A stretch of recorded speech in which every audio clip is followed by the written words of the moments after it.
Good morning. Good morning. Welcome to the Presbyterian Church in Orland Park. Pastor Gordon this morning is preaching at the Chicago Heights Presbyterian Church. The flowers today are given by Joan Havlick in the memory of loved ones, and we thank her. Today is Communion Sunday. All are invited to partake of the sacrament. There is gluten-free bread now offered as an option during communion, and the gluten-free bread can be found in the middle cup on each bread tray. Also, donations received in the offering envelopes included with your bulletin will go to the Deacon's Benevolence Fund. Pastries for Playground, the bake sale to help Catherine Roche earn her Girl Scout Gold Award is after worship today. And this coming Tuesday evening, the 9th, is the men's discussion group, and they'll meet at 7 p.m. And if you have any questions about that, see Nelson Moody. He's sitting right over there, I see. And mark your calendars. Sunday, August 28th is Rally Day, when we kick off our new program year in the fall Sunday school programming. And then also in the afternoon of Sunday the 28th, will be our all-church picnic in the beautiful surroundings of Karen McCrabb's yard and pool, starting at noon on the 28th. Cindy. There is a sign up in the fellowship hall today for the church picnic. So please check that out before you leave today, because that's coming up and it'll be here before we know it. Also, today is the last day that we are accepting school supplies for Elam or any monetary donations. So please see me after worship if you have any questions about that. Thank you. Thank you, Cindy. Larry. A big thank you to Amy Goebel for coming up with the concept for today's anthem and doing. And next week, Mary Ennis has also come up with a unique concept, so make sure you're here to be a part of that.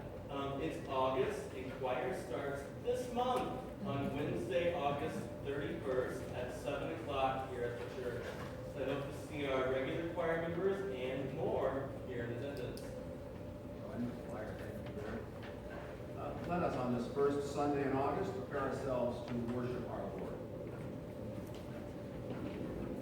Hi, and welcome to our service. If you're new here, you may be wondering who we are and what this church is all about. Well, the heart of the matter is this. We're a group of people doing our best to love God and love those around us. One of the ways we express this love is through worship, because our God is truly amazing. He created everything, great and small, and His love for us is incredible, powerful, and completely unconditional. We also spend time looking into His Word, the Bible, and receive practical teaching to guide us along His path in our everyday lives. But it doesn't end when the service is over. Throughout the week, we gather in groups to serve, pray, reach out to our community, and sometimes just to hang out and have fun. Life is full of challenges, and none of us are perfect. But we believe that's one of the reasons God has brought us together. We're all here to help and support each other through each step of life's journey, because nobody should have to travel alone. So thanks for joining us today. No matter who you are, we want you to know you are welcome.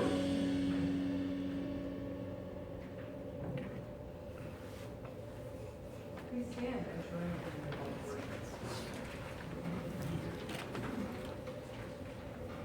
Let all who love and worship the Lord come together. Let's gather together in the security of God's house. Let us rest in the safety of God's loving arms. We pause together to worship amid the storms of life outside. And let us give praise to God this day for our eternal safety. Blessed be the name of the Lord. Thank you.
by faith that we win God's approval. We may trust God to keep his promise. Friends, believe the good news. In Jesus Christ we are forgiven.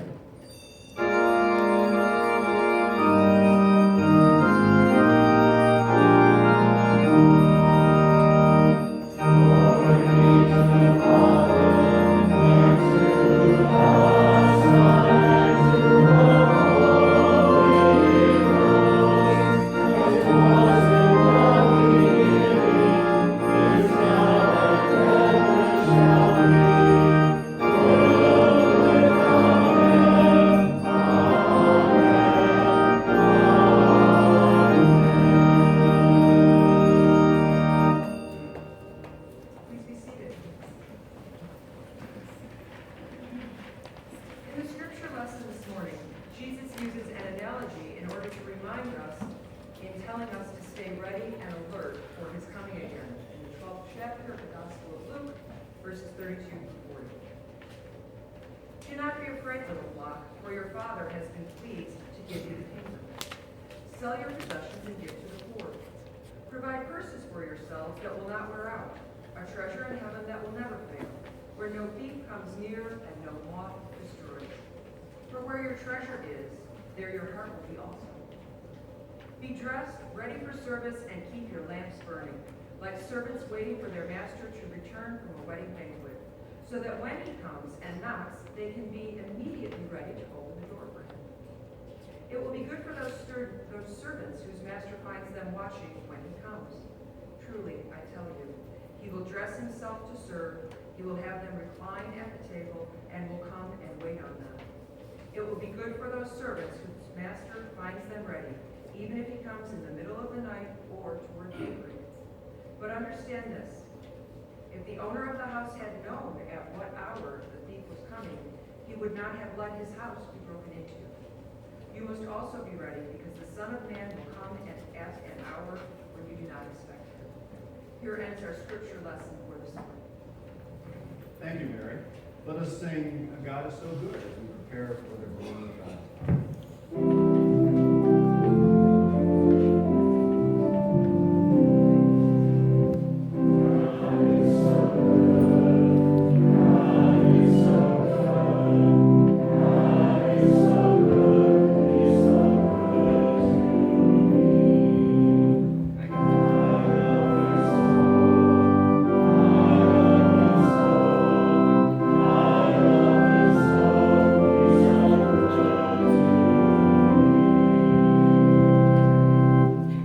We gotta move over a little bit, they wanna see us.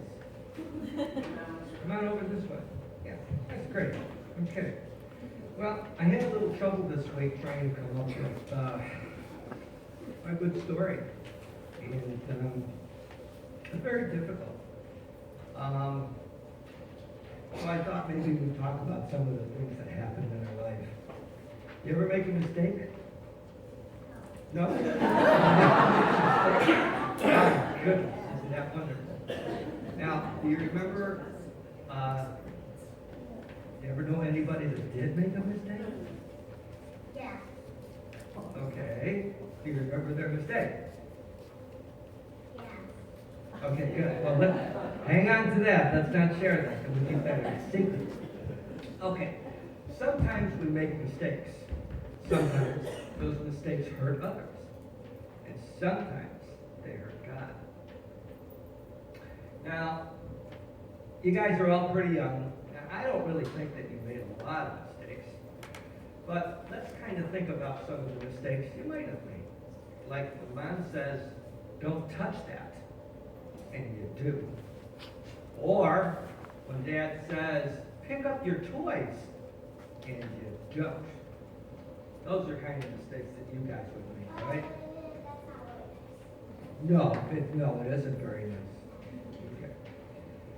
Well, when we make mistakes, sometimes we ask for forgiveness, and usually we get that forgiveness.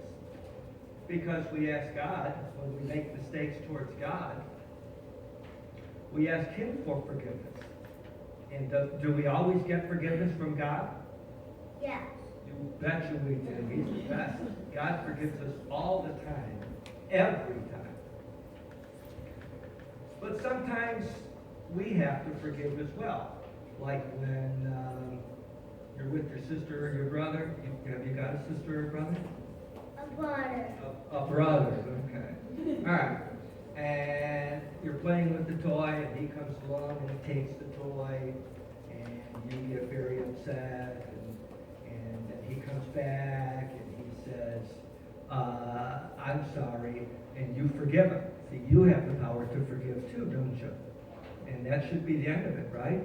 But it has to be really nice power. Oh yes, oh yeah. Being forgiving is a very nice power. But you know what else? Here, I want you guys to hold this bag for a minute. Everybody, just hold the bag. That's a heavy bag, isn't it? Okay. Hold that bag. Good. That's pretty heavy, isn't it? Yeah. Oh, it's not a big first. Well, give it a shot. Are you a 4-year-old too? No, he's a 2-year-old. Oh, beg your pardon.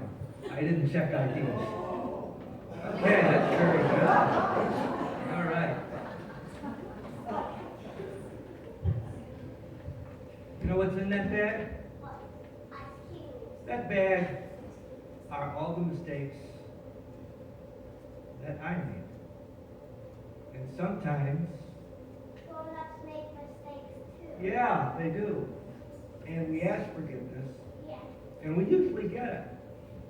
But you know, sometimes we don't. People don't forgive people, but some do. Yeah, some do. And sometimes we forget to forgive ourselves, don't we? Yes. Yeah. Okay. Well, we got to remember to forgive ourselves and not carry around all our mistakes in a bag, because it gets heavy, and we certainly don't want to do that. Now, do you think that God wanted us to forgive ourselves too? I'm losing my audience. I think you're losing your audience, but me too. Well, do you think God wanted us to forgive ourselves? No. Yes, of course He would. So we have to remember that, because I think that's something that we forget. We have to remember to forgive ourselves as well as others. Now, I don't want to forget something either. And I usually carry some of these around. Oh, our friend is back. Okay, here you go. That's so you remember to forgive yourself too when you make a But I mistake. got some on. You're good.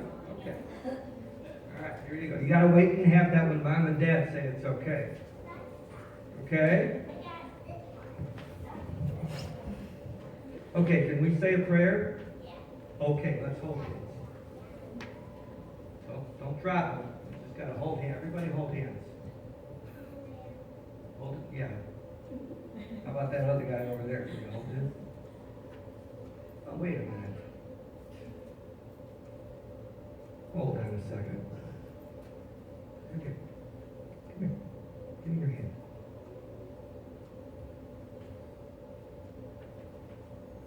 Put your hands down. Put your hands down. Down. Can everybody see that shirt? Does that look familiar to anybody? Okay, there you go. No, his shirt is like my mustache. Or rather, my mustache is like his shirt. Okay, let's hold hands. Dear God, thank you for all the blessings that you give us, and thank you for forgiving us for all the things that we do wrong and that hurt you. And help us to remember to forgive others, and also to forgive ourselves. And all God's children say, Amen. Thank you.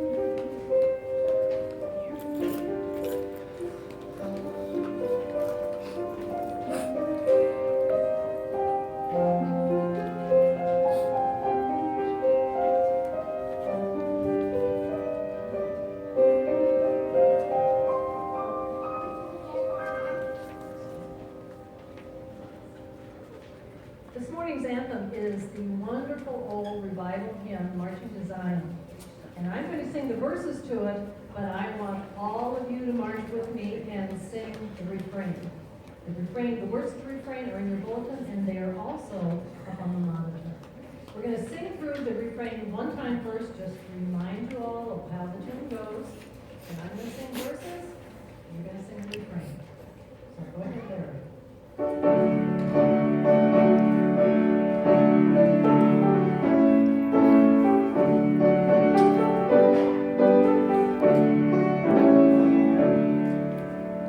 Marching to Zion, beautiful, beautiful Zion. We're marching upward to Zion, the beautiful city of God. Come we that love the Lord, and let our joys be known. Join in a song with sweet accord. Join in a song with sweet accord, and thus surround the throne, and thus surround the throne. We're marching to Zion, beautiful, beautiful Zion. We're marching upward to Zion, the beautiful city of God. Let those refuse to sing who never knew our God. We're children of the heavenly King, but children of the heavenly King may speak their joys abroad, may speak their joys abroad. We're marching to Zion, beautiful, beautiful Zion. We're marching upward to Zion, the beautiful city of God. Then let our songs abound and every tear be dry. We're marching through Emmanuel's ground. We're marching through Emmanuel's ground to fairer worlds on high, to fairer worlds on high. We're marching to Zion, beautiful, beautiful Zion. We're marching on to Zion, the beautiful city of God. One more time. We're marching. Let the angels hear us coming. Beautiful, beautiful Zion.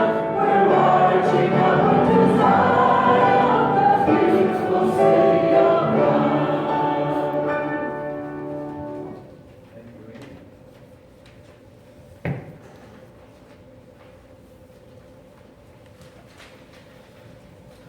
Should have got nothing marched around the stage.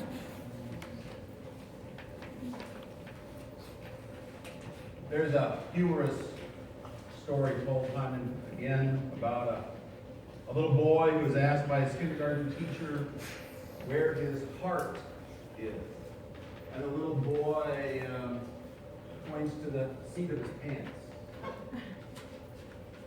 And the kindergarten teacher asks, why do you say that is where your heart is? Because, says the little boy, my grandmother's always patting me there and saying, bless your little heart. There's no greater question that we can ask than this one. Where's your heart? Where's your heart? Some would say it's with our family, and that's good.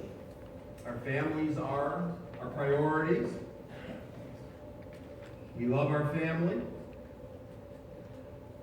You know, we have a major discussion going on in our country concerning what to do about our schools, especially in regards to bullying and school violence. In the book, When the Bough Breaks, the late James Coleman, a Chicago sociologist,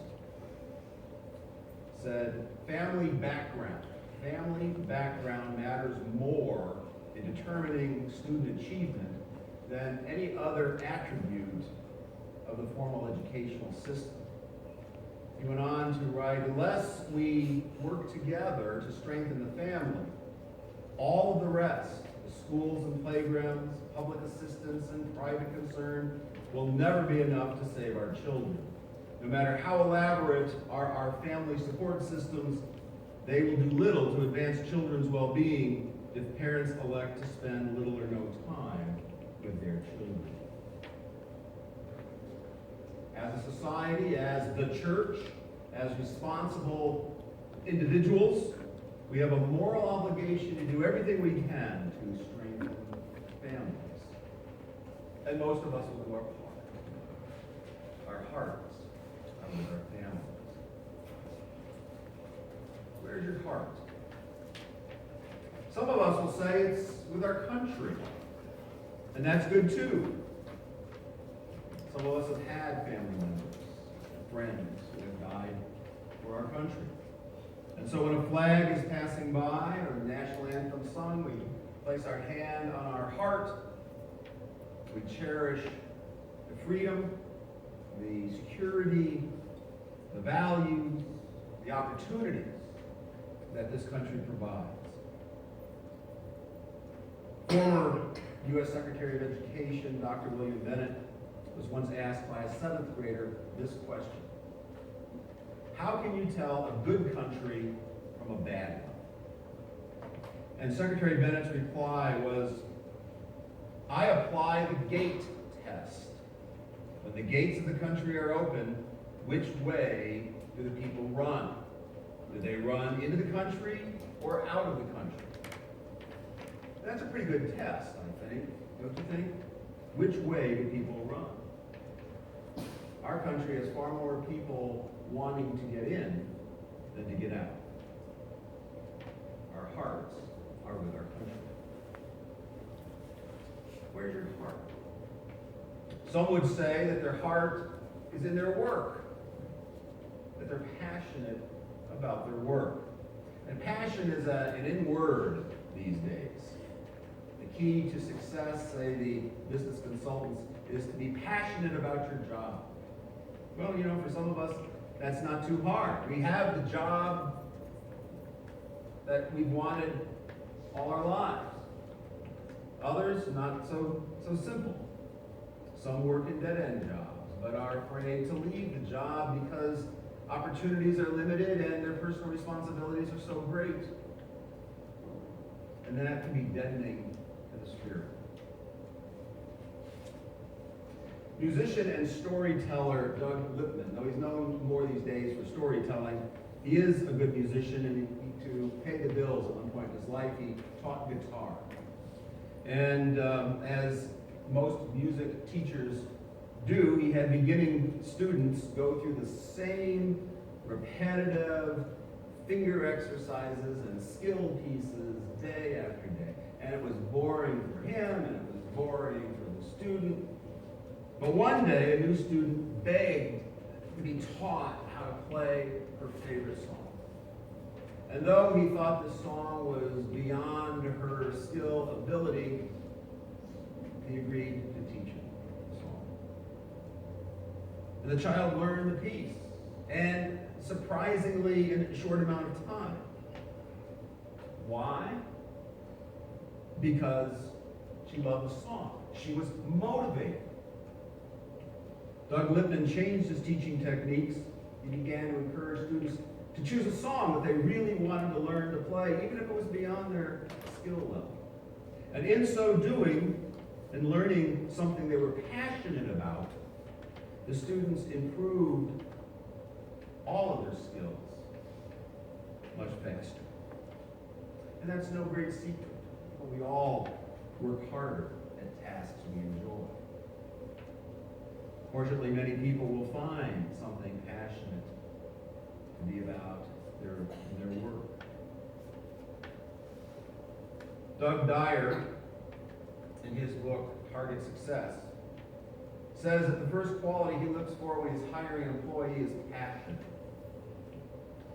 When he needed to hire someone for his newspaper distribution business, he would drop by a local playground and ask the older kids if they wanted to earn any extra money. And of course they all did, until they heard what was involved. They have to get up early in the morning, even work if it was work, all weather, raining or snowing. And at that point he would lose most of the group.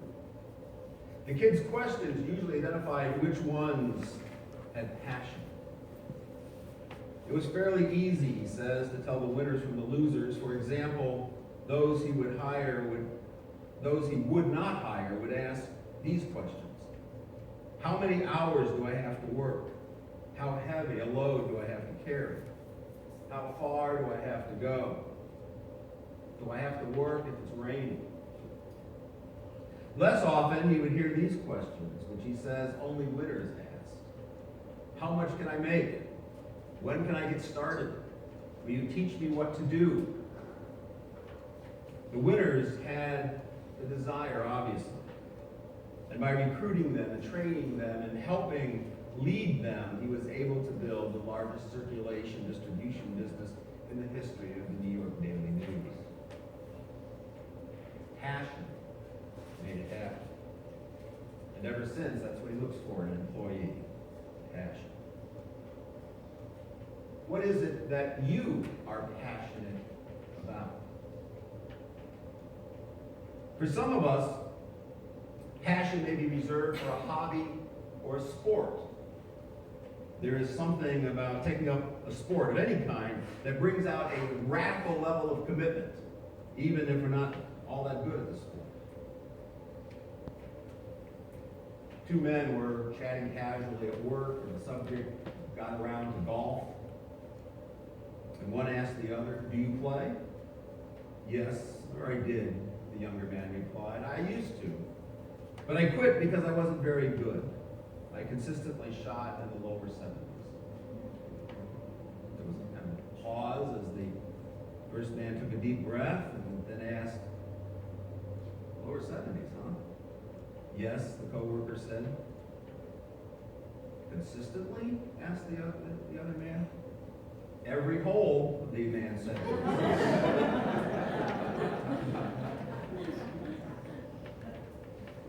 Baseball great Hank Aaron once said, "It took me 17 years to get 3,000 hits in baseball. I did it in one afternoon on the golf course." Some people are passionate about golf, but others are passionate about other hobbies or interests or sports, hockey, hiking, or rock climbing, or working out, or dancing, or gardening, you name it. Some people will invest far more in leisure time activities than they'll ever give to the church. Where's your heart? Jesus' teaching is very direct on this point in our scripture lesson today. He says, "Where your treasure is, there your heart will be also." That means if one was to take a look at your checkbook or PayPal account or your credit card statements, we could probably tell where your heart is. Some of us would be embarrassed about what our financial statement would reveal about our priorities. Where's your heart? There's no question where Jesus' heart lay.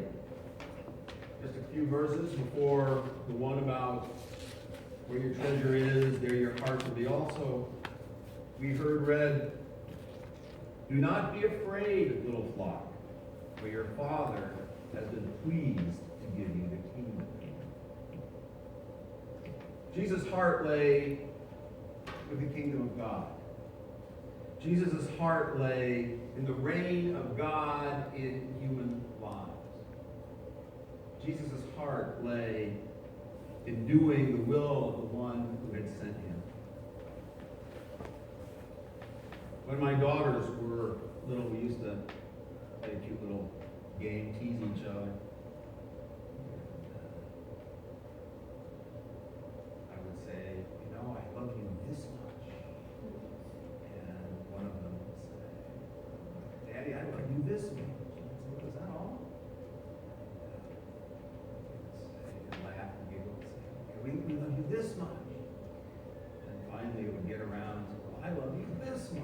And as they got a little older, you would hear, I love you as big as the world." And as they began to understand spatial relationships, they'd try to top that with, "Well, I love you as big as the universe." And one day, one of them said, "Daddy, I love you as big as God." Try to beat that. That's the winner. Jesus how much God loves you? What answer would you receive? How much, Master, does God love me? This much? No, says the Lord. This much? No, says the Lord. Let me show you. And he spreads out his arms. And you see the nail prints in his palms, where the spikes had been driven. That's the depth of God's love for each of us. We know where Jesus' heart was. We see it exposed on the cross of Calvary. We know where Jesus' heart was, and he says that's where our heart should be as well. So, where's your heart? Do you seek after God's kingdom? Do you seek God's rule in your life? Do you in all things seek the will of the one who created and sustained you? Where's your heart? Amen. Let us sing the first and last stanzas of hymn 275. Come now, Almighty God. Will you please